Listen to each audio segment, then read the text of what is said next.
एक ही पक्ष में भीमसेन के। हमारे धीर किशन प्रभु जी ने कथा के प्रारंभ में इस बात को कहा, वैष्णव धर्म आनुगत्य का धर्म है। अब आप श्रोता लोग स्वयं निर्णय करो, आपने जीवन में कहीं ऐसा अनुगत्य का धर्म देखा कि एक भक्त दूसरे भक्त का दर्शन करे? भक्ति विनोद ठाकुर जी कहते हैं, वैष्णव देखिया पड़ी वो चरणे हृदय बंधु जानी। वैष्णव को देखकर मैं अपने हृदय का बंधु जानूंगा, ये मुझको भागवत प्राप्ति कराएंगे, मैं उनके चरणों की शरण लूं। ये तो साधारण विधि है। कहीं आपने अनुगत्य का ये धर्म देखा कि एक वैष्णव दूसरे वैष्णव को देखे और उसके मन में ये आए, मैं इस वैष्णव के ऊपर मैं आक्रमण करूंगा? और जिस ग्रंथ को दिखा रहे हैं भक्ति विनोद ठाकुर जी ने, उसमें लिखा, समुद्र सेन ने बाण मार मार करके भीमसेन को जर्जरित कर दिया। आप स्वयं निर्णय करके बताओ, ये कोई अनुगत्य का धर्म है? एक बात, एक मिनट, अब पूरा तो कर ले। दूसरी बात, धीर किशन प्रभु ने एक और बात कही, कहते बार बार एक ही बात कहते हैं, समुद्र सेन को यहाँ महाप्रभु की लीला का दर्शन हुआ, भीमसेन को नहीं हुआ। इस दृष्टि से क्या समुद्र सेन श्रेष्ठ हो गए? आप एक बात सुनो ध्यान से, चैतन्य चरितामृत में महाप्रभु रथ यात्रा के समय में नृत्य कर रहे हैं 7 संप्रदाय में, और वो नृत्य केवल प्रतापरुद्र को दर्शन हो रहा है, दूसरे किसी को दर्शन नहीं हो रहा। तो क्या वहां पर राय रामानंद जी, स्वरूप दामोदर जी, ये है, उनको दर्शन नहीं हो रहा, तो क्या प्रतापरुद्र इनसे श्रेष्ठ हो गए? विचार करके देखो, श्रेष्ठ हो गए। तीसरी बात, सिद्धांती महाराज जी कह रहे हैं, उद्धव जी का प्रमाण देकर, उद्धव जी की बात कह रहे हैं कि वहां उद्धव जी को ब्रज में रह रहे हैं, तपस्या कर रहे हैं, तो इससे क्या उद्धव जी श्रेष्ठ हो गए? अरे भैया एक बात सुनो, पूज्यपाद गुरुदेव, हमारे पूज्य गुरुदेव इस बात को कहते हैं, जैसा श्रीधर महाराज जी बतला रहे थे, नित्य परिकर जो है ना, जब अद्वैताचार्य जी, चैतन्य भागवत में प्रमाण है, अद्वैताचार्य जी गोपी भाव में नृत्य कर रहे हैं, उनको भी गोपी भाव का आस्वादन हो गया, भीमसेन को नहीं हो सकता। भीमसेन के हृदय में लोभ हुआ, लोभ के कारण भीमसेन जो है राधा कुंड के तट पर तपस्या कर रहे हैं। जब हृदय में लोभ उत्पन्न हो गया तो गुरु महाराज जी कहते नित्य परिकरों को, ये भी गुरु जी के वचन है, गुरु जी कहते नित्य परिकरों को किसी दूसरे स्वरूप में भगवान उस लीला रस का आस्वादन अवश्य कराएंगे।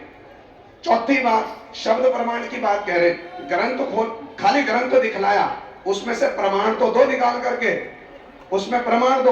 अरे युधिष्ठिर महाराज जी को तो इसी नवदीप धाम में पढ़ करके देखिए, उसी ग्रंथ में युधिष्ठिर महाराज और पांडवों को महाप्रभु की लीला का दर्शन हुआ, महाप्रभु ने उनको आदेश दिया, तुम लोग यहां से चले जाओ उड़ीसा।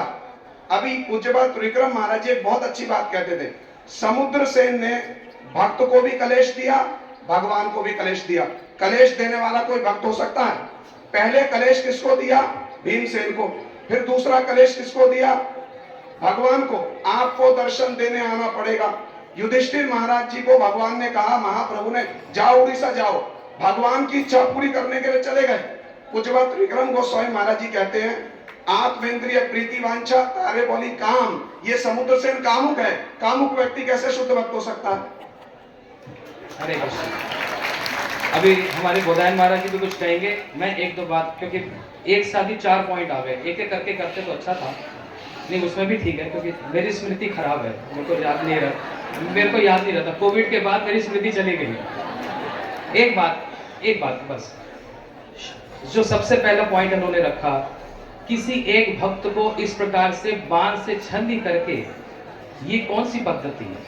कितनी सही बात कही। लेकिन आप लोगों ने महाभारत देखी, आप लोगों ने भागवत जी का प्रथम स्कंद भी पढ़ा, वहां पर श्री कृष्ण अर्जुन से कह रहे हैं युद्ध करो, रथ पर श्री कृष्ण विराजमान है और उनके अनुगत में ही अर्जुन युद्ध कर रहे हैं, और उन्होंने किनको? भीष्म जी को बाणों से छंदी कर दिया स्वयं श्री कृष्ण के सामने। तो वहां पर क्या अर्जुन को दोष लगा? नहीं, वहां पर श्री कृष्ण का आदेश पालन हो रहा था। और दूसरी बात, ये तो ऊपरी एक क्रिया दिख रही है, उस पर जो माधुर्य पर व्याख्या है वो तो हम कह भी नहीं सकते। श्री विष्णु चक्रु ठाकुर जी ने उसकी बड़ी सुंदर व्याख्या की, जो भीष्म पितामह जी बाण शैया पर जो लेटे हैं और उनसे जो रक्त निकल रहा है, उनके एक एक जख्म से जो रक्त निकल रहा है वास्तव में वो रक्त नहीं है, वो एक माधुर्य पर व्याख्या, उसको तो सभा में कहना भी उचित नहीं है। तो ये इससे प्रभु जी की एक बात जो ये कह रहे हैं भक्त बाणों से छन्नी कर देगा, भाई उसके पीछे उनका जो इंटेंट है, जो विचार है वो तो देखो। अब मुझको पता है ये क्या कहने वाले हैं, बार बार ये कहेंगे आप सब समय इंटेंट की बात करते हो, उद्देश्य की बात करते हो। भाई भक्ति राज्य में श्रील भक्ति विज्ञान भारती गोसाई महाराज जी कहते थे भक्ति राज्य में उद्देश्य इंटेंट इज वेरी इंपॉर्टेंट। और ये ऐसी बात नहीं, अगर हम सारे भक्तों का अच्छा ब्रज गोपियों को देखें क्या क्या नहीं कह रहे कृष्ण को, काला धूर्त मिगायुर एवं कपिंद्र विब्ध लुब्ध धर्मा स्त्री आकृत विरूपम स्त्रीजित काम। मतलब ये काले का विश्वास करो ही मत। तो क्या वास्तव में गोपियां कृष्ण को गालियां दे रही है? नहीं, ये प्रेम के कारण, ये उनका उद्देश्य इंटेंट श्री कृष्ण की प्रेम ही है, ऊपरी क्रिया भले कैसे भी दिखे। ये मैंने एक बात बोली अभी। हरे कृष्णा। एक बात आंसर दे दो, बस एक बात। देखो अपनी बात से ये स्वयं परास्त हो गए हैं। ये कह रहे हैं, ध्यान से सुनो, ये कह रहे हैं अर्जुन ने भीष्म पितामह को बाणों से जर्जरित कर दिया।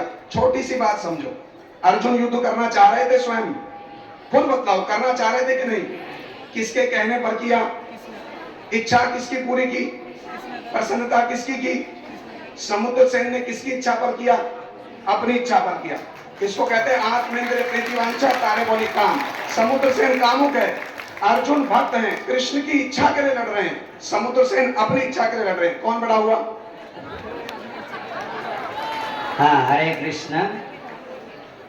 मुझे तो लग रहा है हमारे संजय प्रभु कामुक शब्द को माने प्रोस्टिट्यूट ऑफ वर्ड्स में यूज कर रहे हैं। समुद्र भीम से समुद्र सेन के ऊपर कामुक शब्द आरोप नहीं किया जा सकता। अगर इसमें दो चीज, अभी भक्त दोनों हैं, लेकिन भक्त की महिमा वैशिष्ट्य श्रेष्ठता को लेकर के विचार है। इसमें विशेष करके ये कौन सा धाम में वास करते हैं और उनका स्वरूप क्या है, उनकी क्रिया क्या है, ये सारी चीज को लेकर विचार किया जा सकता है। उन्होंने 3-4 पॉइंट बताए। कामुक बोले, देखो भीम से समुद्र सेन कामुक कैसा? कामुक नहीं है ये। उन्होंने उनके जो कामना है, प्रहलाद महाराज ने बोल दिए कि मुझे यदि आशी समय कामान कामानम बरदर्शव, कि मुझे कामना नहीं चाहिए, लेकिन कामना किए। कौन सा कामना किए? सेवा वासना रूपी कामना। भक्त उसी वासना को छोड़ के नहीं रह सकते। सप्तम स्कंद उति है, वासना कामना। उति 2 प्रकार की, क्या क्या है? शुभ वासना, अशुभ वासना। तो क्या समुद्र सेन का जो वासना है ये क्या शुभ वासना नहीं है? यही भीमसेन तो देखो वासना वही है, कृष्ण की सेवा वासना। अगर भीमसेन ने युद्ध से जय हो गया तब तो धन प्रदान किया किसने? समुद्र सेन। महाराज जी बता रहे थे ना, मुद्रया सह वर्तमान समुद्र। लेकिन वो धन को लेकर के जब सेवा में लगाया, द्वारिका में जाकर के अपना धन का भी सदुपयोग किए, अपना वासना भी कृष्ण सेवा में नियुक्त हुए। अयं ही परमो लाभ हो कृष्ण उत्तम श्लोक लालसा। लालसा अगर उत्तम श्लोक के दर्शन के कारण हो, जेन केन प्रकारेण मनः कृष्ण निवेशित, इसमें इसी वासना को शास्त्र में ना आचार्य ने निंदा नहीं किया है, उल्टा प्रशंसा किया है। इसलिए कामों का शब्द प्रयोग करना निरर्थकता है। और तीसरा और जो बोले लोभ की बात, लोभ जो बता रहे हैं, देखो भाई आप पितामह भीष्म को कैसा महाभारत युद्ध में प्रहलाद भागवत की भीष्म स्तुति में जो प्रथम स्कंद में लिखा गया, वहां अर्जुन भीष्म पितामह की वासना नहीं था कि ये भगवान कृष्ण को अस्त्र धारण कराए। ठीक से भागवत पढ़े, ये तो आनुषंगिक कारण है, मुख्य कारण वही है मैं ऐसा अर्जुन के ऊपर तीर लगाऊं।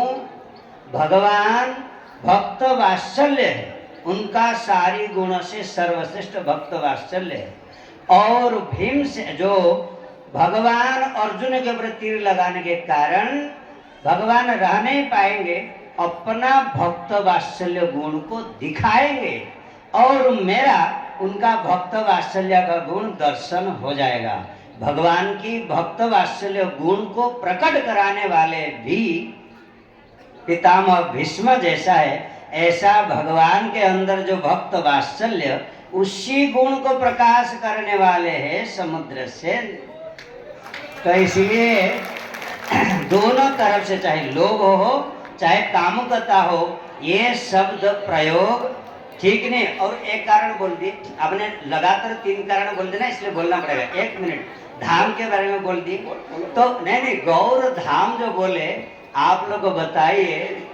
गौर धाम है परिशिष्ट लीला कृष्ण की, गौर धाम है परिशिष्ट लीला।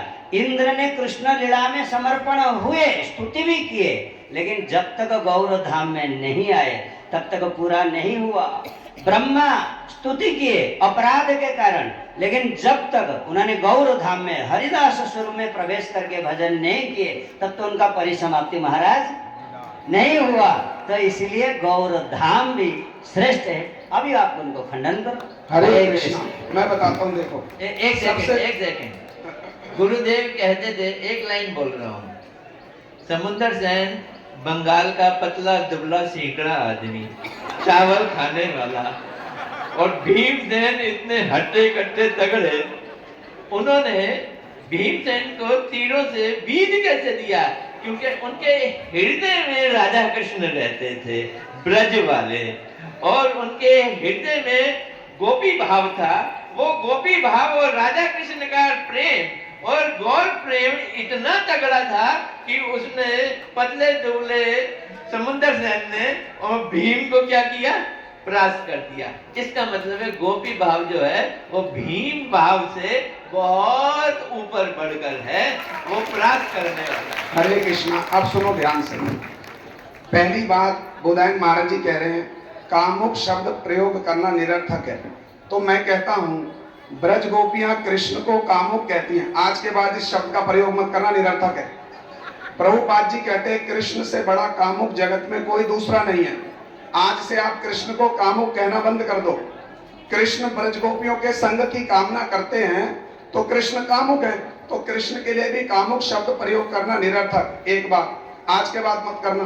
दूसरी बात, सिद्धांति महाराज जी ने एक और बात कही, जब श्रीधर महाराज जी कह रहे थे, वो कहते हैं समुद्र सेन को अपनी भावना से भगवान का दर्शन हुआ, भीम की उनको कोई अपेक्षा नहीं थी। अरे भैया एक बात बताओ, यदि भावना से दर्शन हो सकता था भीमसेन के आने की का इंतजार क्यों किया?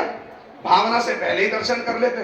भीमसेन आएंगे फिर उनको दर्शन करूंगा। भीमसेन के माध्यम से उनको कृष्ण का दर्शन हुआ। यदि भावना से ही हो सकता था पहले ही कर लेते। इतनी देर तक इंतजार क्यों कर रहे थे कब भीमसेन आएंगे, कब कोई भक्त आएगा? श्रेष्ठ कौन हुआ? आप निर्णय करो। तीसरी बात जो बोधायन महाराज जी कह रहे गौर लीला परिशिष्ट लीला है, अभी पूछ रहे थे ना शब्द प्रमाण को श्रेष्ठ बता रहे हैं। हम कह रहे हैं एक शब्द प्रमाण दे दो कि समुद्र सेन को गौर लीला में कोई परिकर की प्राप्ति हुई हो। एक शब्द प्रमाण दे दो, हम मान लेंगे। जहां तक भीम की बात है, स्वयं महाप्रभु जी ने कहा अपने मुख से। अब 3 प्रमाण दे रहा हूं आपको। पहला है गुरु तत्व, दूसरा वैष्णव तत्व, तीसरा भागवत तत्व। गुरु तत्व है बलदेव प्रभु जी। बलदेव प्रभु जी भीमसेन के लिए क्या कहते हैं? प्राणात अपि अधिक सुहृतमम। अरे भीम तुम प्राणों से भी अधिक मेरे सुहृतम हो। ये हुआ गुरु तत्व। वैष्णव तत्व कौन है? वो है हनुमान जी। बृहद भागवतामृतम में आप प्रमाण लेकर के देखो, शब्द प्रमाण की बात कर रहे हैं ना, हम शब्द प्रमाण दे रहे हैं। आप समुद्र सेन के पक्ष में शब्द प्रमाण दे दो। ये शब्द प्रमाण एक देकर दिखाओ। पहले गुरु तत्व बलदेव जी, दूसरे वैष्णव तत्व हनुमान जी। बृहद भागवतामृतम में हनुमान जी कहते हैं भीमसेन के लिए ममापि परमम भाग्यम पार्थानाम तेषु मध्यमा भीमसेनो मम भ्राता कन्यान वैसा प्रिया। हनुमान जी भीमसेन के लिए कह रहे हैं अरे भीमसेन ये आयु में तो मुझसे छोटे हैं किंतु भाव में मुझसे बहुत बड़े हैं। कौन कह रहा है? तीसरी बात गौर धाम की बात कर रहे हैं, हम शब्द प्रमाण दे रहे हैं। गौर धाम में स्वयं महाप्रभु जी पंच पांडवों के लिए क्या कह रहे हैं? महा विषय करो किवा विरक्त उदास, जन्मे जन्मे तुम्ही पंच मोर नित्यदास। गुरु भी कह रहे हैं, वैष्णव भी कह रहे हैं, भगवान भी कह रहे हैं। एक शब्द प्रमाण दे दो समुद्र सेन के पक्ष में कि कहीं उनको गौर लीला में किसी सेवा की प्राप्ति हुई हो, गौर लीला में किसी परिकरत्व की प्राप्ति हुई। कौन श्रेष्ठ हुआ? अरे जोर से बोलो, कौन श्रेष्ठ हुआ? दो हाँ ठीक है, सबने पॉइंट रखे अपने अपने बीन के और समुद्र सेन के। नहीं नहीं नहीं नहीं, बहुत तो होगा फिर तो शाम हो जाएगा, है ना। तो सब चीजों का एक लिमिट होता है, तो टाइम अभी बीतता जा रहा है। किंतु एक शुभ और एक बहुत अच्छी बात है, मैं देख रहा हूं कि पहले गुरुदेव त्रिलोक गोस्वामी महाराज जी